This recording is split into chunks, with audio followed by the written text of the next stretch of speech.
From the studios of Farm Journal Broadcast. It's Report Day, a preview of USDA's June acreage. Could soybeans dominate U.S. fields for the second time in history? Now that's only happened one other time in 1983. We dropped about, what would it be, about 20% of our corn acres and just went to beans. In agribusiness, prepping the market reaction. The only thing that scares me is if you take soybean acres above 90, will the soybean market be kind of an anchor for the corn market? Learning about fusarium and wheat with agronomist Phil Needham, and this autonomous golf cart could be the milkman of the future. Agday, brought to you by the dependable, longest-lasting Chevy Silverado.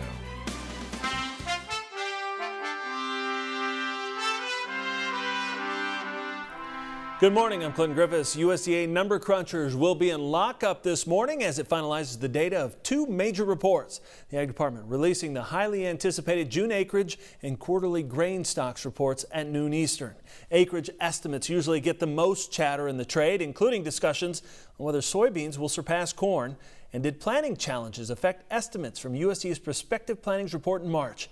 In its pre-report outlook, Allendale Incorporated saying it expects the USDA forecast will not show a major shift from the March 30th estimate. The analytics firm expects the Ag Department will forecast just over 90 million acres of corn and 89.9 million acres of soybeans. But other market analysts say the grain stocks report and not the acreage report is more likely to give the market some movement.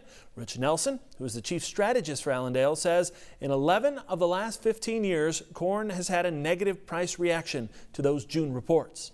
As I said, USDA forecast a record amount of soybean acres back in March, almost even with anticipated corn acres. Yet wild weather could be driving more beans into the ground, especially out east. Betsy Gibbon reports from the fields of two eastern Corn Belt states. The Eastern Corn Belt had a wet and difficult spring, with planting dates ranging from April to June. One word could describe this growing season thus far, and that's challenge. Northwest Ohio farmer Kent Eddy knows the word well, replanting multiple times in certain fields. Up to 3 times, yeah. And that's not uncommon. Even switching some corn to beans. We dropped about, what would it be, about 20% of our corn acres and just went to beans because it hadn't got planted yet. Back in March, USDA projected soybean acres this year to be at historic levels at 89.5 million acres, roughly 500,000 acres less than corn. Now the debate is whether the next report could show if soy will dominate for the second time in recorded history. Now that's only happened one other time in 1983, and that was an aberration. That was the year of the payment in kind program, where the federal government paid farmers to not plant up to 25% of their acreage that year due to big surpluses in the United States. In my opinion, you're going to have more bean acres than what you are corn acres, but I'm not seeing a gigantic switch by any means. I could see maybe a 90.25 to 90.5 on soybeans, whereas corn I think will come in below where intentions were. The discussion varies between different areas of the Corn Belt. Crop insurance adjusters in Northwest Ohio say they have not processed many acreage reports yet, but estimate more bean acres. You're 60-40, 65-35, it's a guess. But yeah, we're seeing substantially more beans than corn. Yet Williamson says roughly a third of corn acres in Northwest Ohio have been replanted due to a soggy spring. At this time, we have over 1,700 replant claims filed right now. However, he says not as many fields went into beans as he anticipated. The crop insurance rules this year are clear. If you tear up a cornfield and plant it to beans instead, then the insurance does not attach on that corn, and there's no premium, there's no coverage for it. And then the bean crop is insured, assuming you have beans insured. Over in Indiana, Kokomo Grain is preparing for a harvest with the thought of potentially having more soybeans in storage than in the past. And with the wet weather we've had, I think we even have less corn acres and more bean acres than was originally intended. Silver is also in the crop insurance business. He says replant claims this year are the highest he's ever seen too. We've had hundreds and actually thousands of acres by individuals in their operations replanted this year, and that's That's just not the normal situation for Indiana. As Eastern Corn Belt farmers adjust to the weather and work through a puzzling market. To me, it does not make sense, looking at what I see and what I hear, that corn is where it's at in price-wise, and beans even, because there's so many small beans. They hope the window for harvest won't be as small as it was for planting. Reporting in central Indiana and northwest Ohio, I'm Betsy Gibbon. All right, thanks, Betsy. Hertz says trade expectations anticipate the U.S. could see 100 to 200,000 fewer acres of corn and 400 to 500,000 more acres of soybeans. Data from Canada's version of NASS showing soybean plantings are hitting a fresh high there. Stats Can forecasting 7.3 million acres. That's up 33% from last year. Nearly half of the Canadian soybean crop is grown in Ontario, which is up 14% in soy seedings. Meanwhile, canola has surpassed wheat seedings for the first time. StatsCan says Canadian farmers expect to plant a record high 22.8 million acres of canola in 2017. That's an increase of 12% over last year. Now, like the U.S., Canadian farmers are reducing their wheat acreage. It comes in at 22.4 million acres. That's a 4% drop from 2016.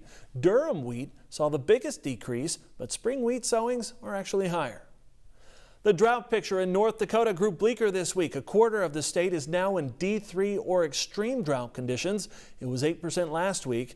For some perspective to show how quickly it can change, the second map shows what North Dakota looked like at the beginning of April. Barely any dry spots. And widespread dryness now covers much of Nebraska. About 2/3 of the state is now in abnormal dryness. Speaking of the weather, we turn it over to Mike Hoffman for a look around the country in today's crop comments. Good morning, Mike. Thanks, Clinton. Let's start off in Headland, Alabama. This producer says the majority of corn is already in the dent stage and the yield looks to be in the mid-200s as well. USDA does not list the corn condition in Alabama since it isn't one of the top 18 corn producing states. The department will release a new crop progress report on Wednesday. Moving north to Jackson County, Minnesota, Darren Fisher sending us a picture after a storm earlier in the week. He received nearly 4 inches of rain, while others around him received less than that. He says the drainage ditches are so full in the area.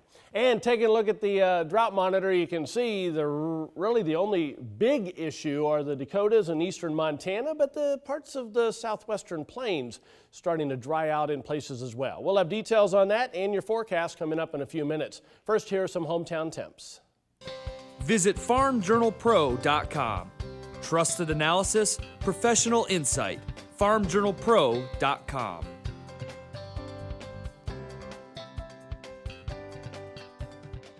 We'll get a preview of today's big acreage report and how it could impact markets. That's next in analysis. And from city streets to country roads, could autonomous vehicles be the delivery system of the future? We'll ride along as developers test the technology for a local supermarket. Get the roots your crops need by getting Radiate first. Visit lovelandproducts.com/radiate. See your CPS dealer today.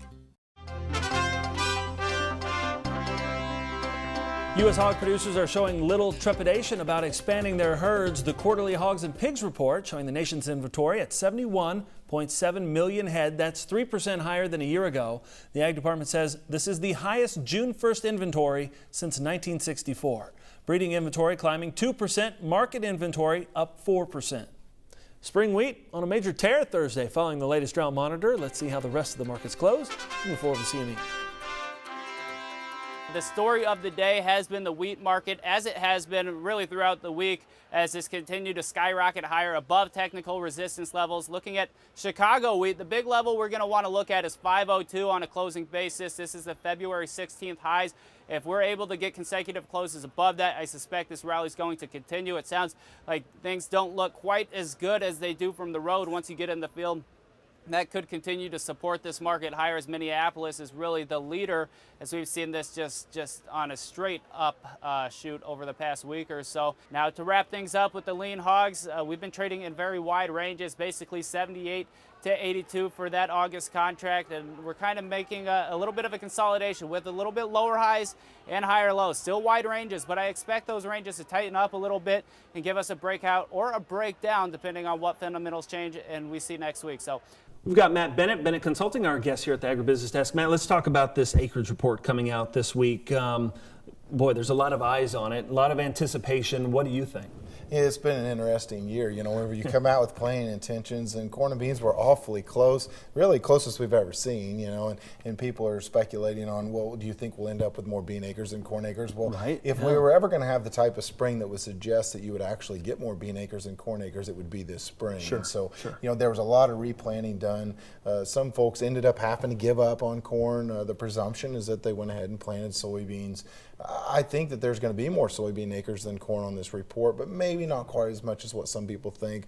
I do think you'll see a 90 in front of the soybean acres, and I think corn acres will probably be below intentions, but not significantly below, and I'm, you know, looking for around 180 combined. Yeah, is there anything that you expect out of this report, and if those scenarios happen, you expect any kind of movement market-wise? I feel like this corn crop agronomically has some issues, and so if you throw low acreage number with it, I think that you're building the case that at some point during this growing season, maybe later, you could be putting together a rally potential simply because you start scaling back on acreage, and you know as well as I do that it puts more pressure on the yield to be even better. So the only thing that scares me is if you take soybean acres above 90, will the soybean market be kind of an anchor for the corn market? And so there's a lot of implications there. Yeah. What do the stands look like in your area? I know certain pockets it's pretty sketchy, and it was a tough year to get out of the ground. For basically my entire drive from where I'm at up to South Bend, I saw not much uniformity. You know, there's a lot of variability in stands, a lot of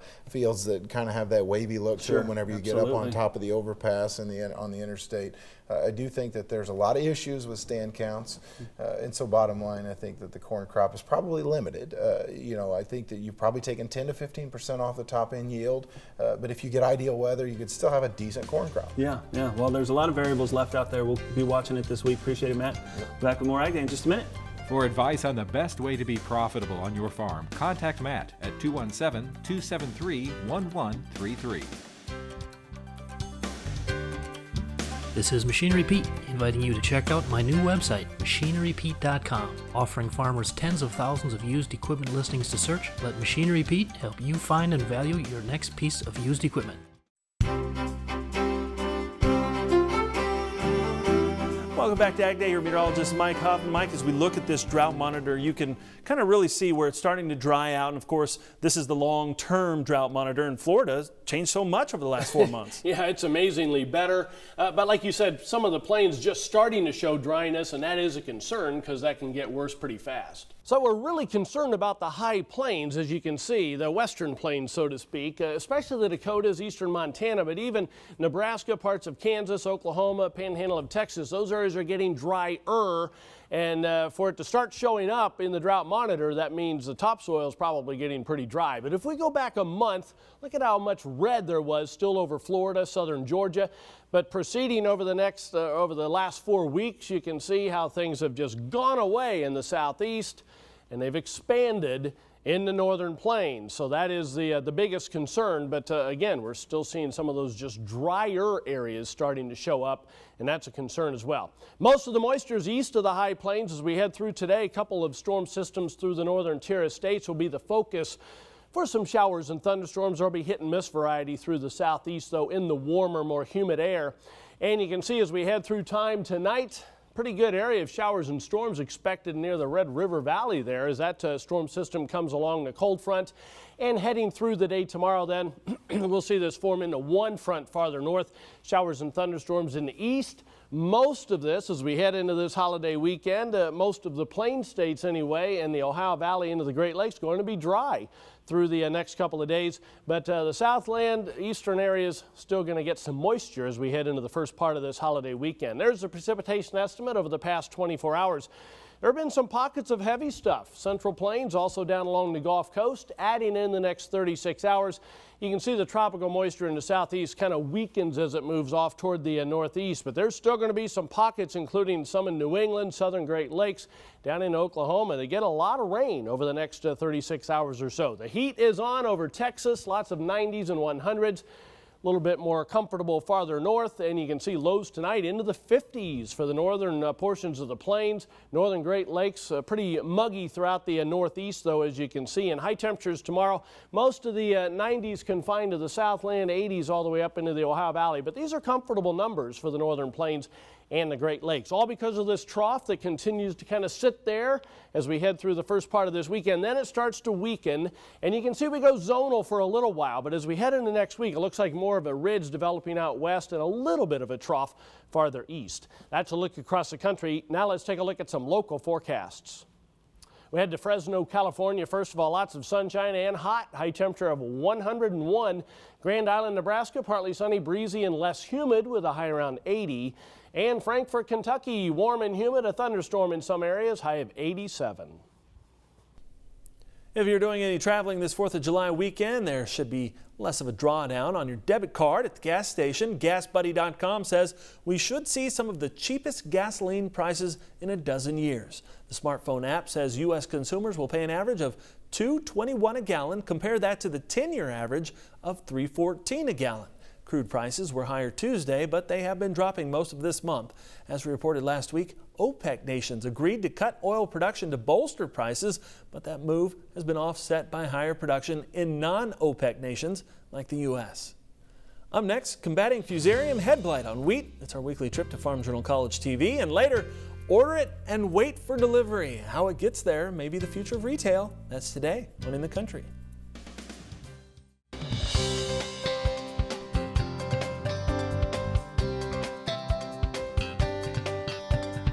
As wheat harvest continues, quality is always a concern. On today's Farm Journal College TV lesson, agronomist Phil Needham discusses fusarium and how it gets started in the field. Phil, fusarium tends to be a problem that plagues a lot of wheat growers out there. That's right. If you really look at the eastern US up into Ontario, maybe eastern Kansas, eastern South Dakota, maybe central and eastern North Dakota for sure. These are areas that generally get a lot of fusarium, okay? So it's generally associated with higher rainfall, or at least higher rainfall during the later stages of development, especially when you're no-tilling wheat into corn stalks, like what we're doing here. Yeah, okay? because we've got, it has something for it to live on, right? It has a host. Exactly. The inoculum, the fusarium inoculum hosts on the corn residue. Okay. So this is a great environment for fusarium to live and thrive and spring off of if we get warm 70 to 85 Fahrenheit temperatures, in addition to rainfall prior to head emergence, then again during head emergence.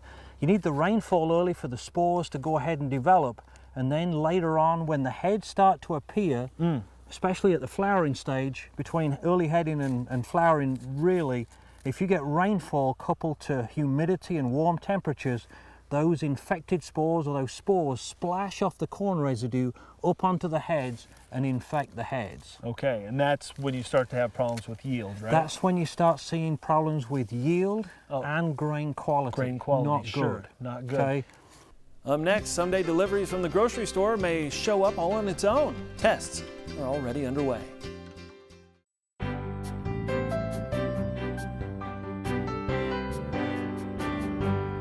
In the Country, brought to you by Kubota. See the all-new Commander Pro zero-turn mower at Kubota.com or visit your local Kubota dealer today. Autonomous technology is nothing new to agriculture, but it soon could find its way from the field to your roads as new technology startups start testing autonomous vehicles to see if they're roadworthy. It may look like a golf cart, but this small four-wheeled cargo pod from a company called Oxbotica claims to be miles more smart. Bobbling along London's cobbled streets, it's taking part in what's claimed to be the first ever autonomous grocery delivery trial in the UK. The cargo pod uses autonomous software that performs real-time navigation, planning, and perception using onboard cameras and lasers. The trial is a partnership with an online-only supermarket. Currently, it's making about 170,000 grocery deliveries a week. So whereas we would normally use a driver and a car and a van, this gives us the possibility of one day offering driverless delivery so that a van would arrive outside a customer's door and the customer could pop down and pick up their order, a bit like you used to in the past when the milkman would deliver your milk. The company says at some point society will have to decide if these vehicles are safe, and they're still learning a lot about customers and what they will and won't order for delivery. That's all the time we have this morning. We're sure glad you tuned in. Start your day with us. For Mike Hoffman, Betsy Gibbon, and all of us here at Agday, I'm Clinton Griffiths. Have a great day in farm country. Agday is powered by Ram Trucks, America's longest lasting pickups.